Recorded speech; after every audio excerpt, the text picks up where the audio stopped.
యెహోవా ఈరే. అవసరమైతే ఆ గడియలో ఆయనే చూసుకుంటాడు. నాకు ఉన్నాడు.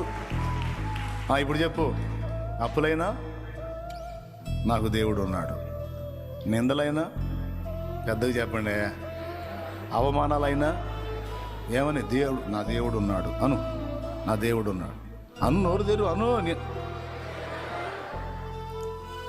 రోగమైనా, దారిని పోయి నెత్తిన పడ్డా, మనం చేసిన చేతికి రాకపోయినా, అనుకున్న పంట చేతికి రాకపోయినా, కేసు అయినా, కుటుంబంలో పరిస్థితుల్లో నెగిటివ్గా ఉన్నా, ఫ్యామిలీ మొత్తాన్ని చీకటి కమ్మేసినట్టు కమ్మేసినా, అదే మాట ఏమన్నా, దేవుడు ఉన్నాడు, ఆయన వెలుగు కలిగిస్తాడు.